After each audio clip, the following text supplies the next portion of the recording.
देखिए कहता है कि गर्भावस्था के दौरान कौन सी संरचना मुख्य रूप से हार्मोन का निर्माण करती है। देखिए गर्भावस्था के दौरान जो है मुख्य रूप से हार्मोन का जो निर्माण करता है वो करता है प्लेसेंटा।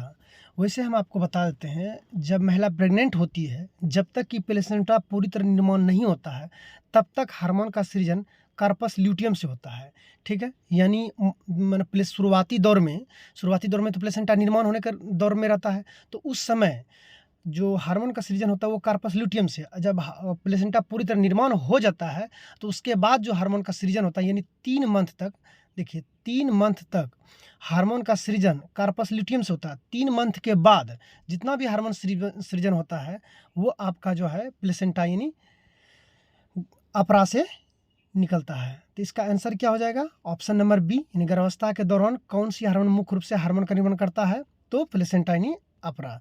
आगे कहता है कि माँ से शिशु में एचआईवी का संक्रमण का अधिकांश किस अवस्था में होता है? ज़्यादातर फैलने का जो चांस होता है वो होता है प्रसव के दौरान। चूँकि प्रसव के दौरान क्या होता है कि माँ और बच्चे का ब्लड कॉन्टैक्ट में आता है। माँ और बच्चे के जब ब्लड संपर्क में आएंगे तो उस समय जो एचआईवी फैलने का चांस बहुत अधिक रहता है। Option number B is the correct answer. आगे बढ़ते हैं। आगे कहता है कि प्रसव के तुरंत पश्चात स्तन से होने वाले दूध स्राव को क्या कहते हैं? देखिए यानी डिलीवरी के बाद जो दूध का स्राव होता है, पहला दूध का जो स्राव होता है उसे कोलेस्ट्रॉल कहते हैं। चूँकि ये पोषक तत्वों से भरपूर होता है जो कि बच्चों के लिए एक नेचुरल टीका के रूप में काम करता है। इसे हम तरल गोल्ड भी कहते हैं।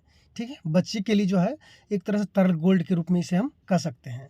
आगे बढ़ते हैं। कहता है कि निम्न में से कौन सा वायुजनित संक्रमण नहीं है, यानी हवा के माध्यम से नहीं फैलता है? देखिए खसरा फैलता है, छोटी माता फैलता है, तपेदिक यानी टीबी फैलता है, पोलियो नहीं फैलता, यानी option C is the correct answer हो। आगे बढ़ते हैं। कहता है MMR टीका निम्न में से किस बीमारी के बचाव के लिए नहीं दिया जाता? देखिए एम का मतलब होता है मिसल्स, फिर एम का मतलब होता है, देखिए एम का मतलब मम्स, मिसल्स और आर से रूबेला, ये तीनों के लिए दिया जाता है। लेकिन नीचे जो आपका दिया हुआ है मेनिंगोकोकल मेनिंजाइटिस, ये ऑप्शन नंबर डी में नहीं दिया था। चूँकि जो इसका टीका का नाम दिया हुआ है इसी टीका से क्लियर हो जाता है तीनों बीमारी। ठीक है, बाकी ये तो क्लियर हो नहीं रहा, यानी option number D is the correct answer है। आगे बढ़ते हैं।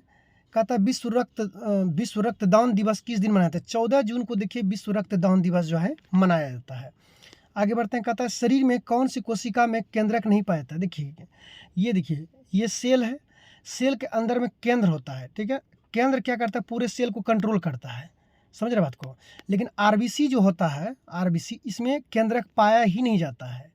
तो इसका क्या हो जाएगा? Option is the A correct answer.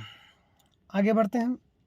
कहता है कि पोलियो वैक्सीन को सबसे अधिक गर्मी के प्रति संवेदनशील होता है, जिसे भंडारण की आवश्यकता होता है। पोलियो वैक्सीन का जो भंडारण किया जाता है वो -20 डिग्री सेल्सियस पर किया जाता है। Option is the B correct answer. आगे बढ़ते हैं। कहता है कौन सा हार्मोन को लरो और उर्वो कहते हैं? एड्रिनल को जो है लरो और उर्वो हार्मोन कहा जाता है।